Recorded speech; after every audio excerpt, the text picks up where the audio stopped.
नमस्कार, आप देख रहे हैं चैलेंज न्यूज। मैं नैन्सी बजाज। देखते हैं सुबह की 10 ताजा खबरें।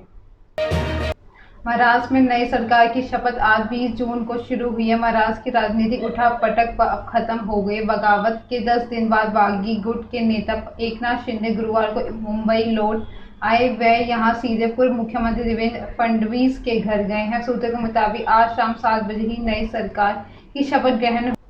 शिंदे गोवा से अकेले आए। उनके पास सिर्फ सेना के 29 और निर्दलीय विधायकों का समर्थन पत्र भी है। सूत्रों के मुताबिक फडणवीस और शिंदे एक साथ राजभवन पहुंच चुके हैं। वे राज्यपाल के सामने आज ही सरकार बनाने का दावा पेश करेंगे। नई सरकार का फडणवीस सीएम और एकनाथ शिंदे डिप्टी सीएम बनाए जाएंगे। दोनों यहां प्रेस कॉन्फ्रेंस भी करेंगे। उधर मुंबई में मौजूदा हालत को देखते हुए केंद्र सरकार के एकनाथ शिंदे की सुरक्षा बढ़ा दी गई। उन्हें जेड प्लस सिक्योरिटी दी गई है।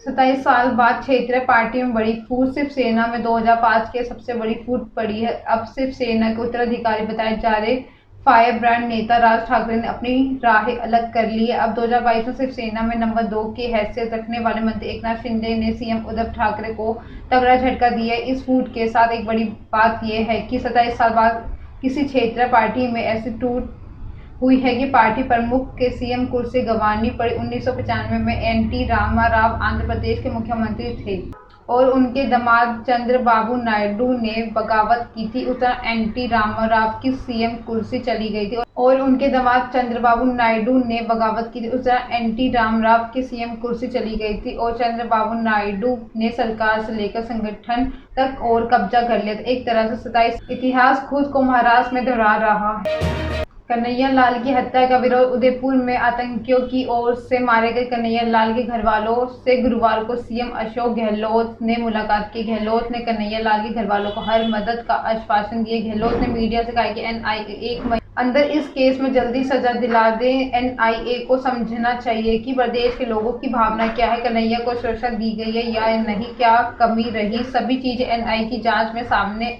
आ जाएंगी। एनआईए की जांच पर भरोसा करना चाहिए। जांच निष्पक्ष होगी। हम पूरा सहयोग करेंगे। इस घटना ने देश को हिला दिया। कन्हैया के बेटे हर्ष साहू ने बताया है कि सीएम ने आश्वासन दिया है कि इन लोगों को फांसी होनी चाहिए। एक आश्रित को सरकारी नौकरी देने का आश्वासन दिया है। पहले तो जांच हो रही थी, उससे हम संतुष्ट नहीं थे। धान मंडी थाने एसएचओ और एसआई के सस्पेंड कर दिया गया है। बाकी पुलिस कर्मियों को भी सस्पेंड किया जा सकता है। महिलाओं ने शराब की दुकान में तोड़फोड़ की। तमिलनाडु के नागपट्टिनम जिले के कीचा कनापुर के कुछ महिलाओं ने शराब की दुकान में तोड़फोड़ की। महिलाओं ने आरोप लगाया है कि पिछले 10 सालों में शराब की दुकान अवैध तरीके से चल रही थी।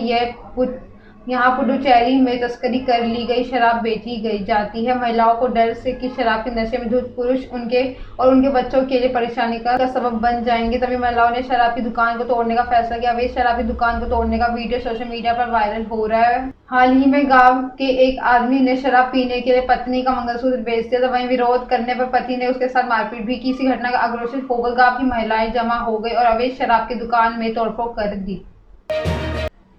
पंजाब विधानसभा में सेना भर्ती की अग्निपथ स्कीम के खिलाफ प्रस्ताव पास हो गया। सीएम भगवंत मान ने यह प्रस्ताव पास किया, जिसमें उन्होंने केंद्र सरकार पर जमकर सवाल उठाए। मान ने कहा है कि अगर यह स्कीम इतनी अच्छी है तो फिर पहले भाजपा वाले अपने बेटों को अग्निवीर बनाए। बहस में भाजपा ने इस प्रस्ताव को लाने को लेकर सवाल खड़े किए। कांग्रेस और अकाली दल ने इसका समर्थन किया। बहस के बाद इस प्रस्ताव को पास कर दिया गया। सीएम मान ने कहा है कि वह पीएम नरेंद्र मोदी और गृह मंत्री अमित शाह से मुलाकात कर स्कीम वापस लेने की मांग करेंगे। सीएम भगवंत मान ने अग्निवीरों को पढ़ाई कराने आने का बयान पर कहा है कि इतने छोटे समय में पढ़ाई कब करेंगे, एक हाथ ही हथियार और दूसरे में किताब रखेंगे।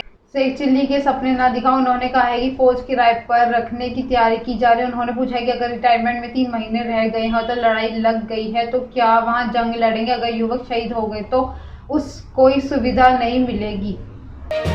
पीएम मोदी ने कारोबारियों को 500 करोड़ ट्रांसफर किए। प्रधानमंत्री नरेंद्र मोदी ने दिल्ली के विज्ञान भवन में rising and accelerating MSME performance RAMP प्रधानमंत्री रोजगार सृजन कार्यक्रम और अन्य सुविधाओं को शुभारंभ किया। विश्व बैंक के सहयोग से अगले 5 वर्षों में RAMP में 6,000 करोड़ रुपए का निवेश होगा। RAMP के जरिए MSME सेक्टर के फाइनेंस ने बड़े बाजारों तक आसान पहुंच बनेगी। इस अवसर पर पीएम ने कहा कि MSME सेक्टर का मजबूत होना जरूरी है। हम स्थानीय उत्पादों को ग्लोबल बना रहे हैं। एमएसएमई सेक्टर के लिए हमारी सरकार ने कई कदम उठाए। हमारी सरकार ने 18,000 एमएसएमई के 500 करोड़ रुपए ट्रांसफर किए हैं। प्रधानमंत्री मोदी ने दिल्ली के विज्ञान भवन में आज़ादी का अमृत महोत्सव के तहत उद्यमी भारत कार्यक्रम में हिस्सा लिया। इस मौके पर केंद्रीय मंत्री नारायण राणे और केंद्रीय मंत्री भानु प्रताप सिंह वर्मा भी मौजूद रहे। एमएसएमई सेक्टर का विस्तार करने पर अभूतपूर्व बल दिया जा रहा है। इसी कड़ी में आज अनेक नई योजनाएं शुरू की गई हैं और यह योजना एमएसएमई सेक्टर की गुणवत्ता और तरक्की से जुड़ी है। पंजाब को मिलेगा नई डीजीपी। पंजाब को जल्द ही नए पुलिस महानिदेशक डीजीपी मिल सकते हैं। मौजूदा डीजीपी वीके भावरा केंद्रीय डेपुटेशन पर जाने की तैयारी में है। इस संबंध में उन्होंने पंजाब सरकार और केंद्रीय गृह विभाग को पत्र भी भेजा है। हालांकि औपचारिक तौर पर उन्होंने इस बारे में कुछ नहीं कहा है। पंजाबी सिंगर सिद्धू मूसेवाला मामले में सरकार डीजी भावरा से नाराज है। इस वजह से आम आदमी पार्टी आप को संगरूर में हार झेलनी पड़ी। वीके भावरा केंद्र में गए तो फिर गौरव यादव नए डीजीपी बन सकते हैं।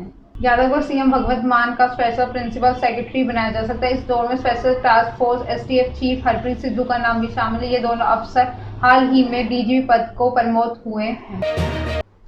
गाजियाबाद में फ्लाईओवर से गिरकर 3 युवकों की मौत। गाजियाबाद में बुधवार देर रात एक दर्दनाक हादसे में 3 युवकों की मौत हो गई। दरअसल बाइक सवार 2 युवकों ने सफाई कर्मी को टक्कर मारी। तीनों युवक फ्लाईओवर से नीचे आ गिरे। आसपास के लोगों ने तीनों को तुरंत जिला अस्पताल ले जाए हैं, जहां डॉक्टरों ने उन्हें मृत घोषित कर दिया। एमएमजी जिला अस्पताल के सामने फ्लाईओवर पर बुधवार रात करीब 1:30 बजे नगर निगम कर्मचारी सफाई कार्य कर रहे थे। इस दौरान तेज स्पीड से एक बाइक फ्लाईओवर पर आई, जिस पर 2 युवक बैठे हुए थे। इस बाइक ने सफाई कर्मी अनमोल 20 वर्षीय निवासी मोदी नगर को टक्कर मार दी। टक्कर इतनी जबरदस्त थी कि तीनों युवक फ्लाईओवर से नीचे गिर गए। तीनों को तुरंत एमएमजी हॉस्पिटल ले जाए गए, जहां उनकी मौत हो गई। बाइक सवारों की पहचान रजत और विशाल के रूप में हुई है। रजत प्रयागराज जिले के इमलिया कला और विशाल गाजियाबाद के बमहेटा गांव का रहने वाला है। एसपी सिटी निपुण अग्रवाल ने बताया है कि शवों को पोस्टमार्टम कराया जा रहा है। 10 महीने देरी से हो रहा इंग्लैंड टेस्ट अहम क्यों? भारत और इंग्लैंड के बीच 1 जुलाई से टेस्ट मैच खेला जाएगा। ये मुकाबला टीम इंडिया के विजय इंग्लैंड दौरे पर खेला जाना है, लेकिन अब तक मैचों के बाद कोरोना आउटब्रेक हो गया और मुकाबले को स्थगित करना पड़ा है। मैच भले ही करीब 10 महीने की देरी से हो रहा है, लेकिन इसकी अहमियत अब उतनी ही है जितनी इंग्लैंड की पिछली गर्मियों में थी। इस टीम इंडिया खेले तो इसकी वैल्यू और इससे भी ज़्यादा है। चलिए जानते हैं कि ऐसा क्यों है। अगर भारतीय टीम यह टेस्ट जीत जाती है तो सीरीज में 3-1 से उसका नाम भी हो जाएगा। 15 साल बाद भारतीय टीम इंग्लैंड की धरती पर टेस्ट सीरीज जीतेगी। भारत ने आखिरी बार 2007 में राहुल द्रविड़ की कप्तानी में इंग्लैंड में सीरीज जीतने का कामयाबी हासिल की थी। इसके बाद 2011, 2014 और 2018 में खेली गई सीरीज में भारत को बुरी तरह से हार झेलनी पड़ी थी। उद्धव के इस्तीफे के बाद कंगना का तंज। महाराष्ट्र में पिछले 2 हफ्ते में सियासी घमासान खत्म होने की कगार पर है। गुरुवार को महाराष्ट्र के मुख्यमंत्री उद्धव ठाकरे ने इस्तीफा दे दिया। इसी बीच एक्ट्रेस कंगना रनौत ने उद्धव ठाकरे पर तंज कसा है कि कंगना सोशल मीडिया पर लिखा है, जब पाप बढ़ जाता है तो सर्वनाश होता है और उसके बाद सृजन होता है, फिर जीवन का कमल खिलता है। कंगना ने अपने बयान में कहा कि 1975 के बाद समय भारत के लोकतंत्र का सबसे महत्वपूर्ण समय है। 1975 में लोक नेता जेपी नारायण की एक ललकार, सियासन छोड़ो की जनता आती है तो सियासन गिर गए हैं। 2020 में मैंने कहा था कि लोकतंत्र एक विश्वास है, सत्ता के घमंड में आकर जो इस विश्वास को तोड़ता तो उसका घमंड टूटना है। निश्चित है ये किसी व्यक्ति विशेष की शक्ति नहीं है कि एक सच्चे चरित्र की। दूसरी बात, हनुमान जी की शिव जी का बारहवां अवतार माना जाता है और जब शिवसेना ही हनुमान चालीसा को बैन कर दे तो उन्हें तो फिर शिव जी भी नहीं बचा सकते। हर हर महादेव, जय महाराज, जय हिंद। ये थी सुबह की 10 ताज़ी खबरें। ऐसे अपडेट्स के लिए बने रहे हमारे चैनल को लाइक करें, कमेंट करें एंड सब्सक्राइब करना ना भूलें। धन्यवाद।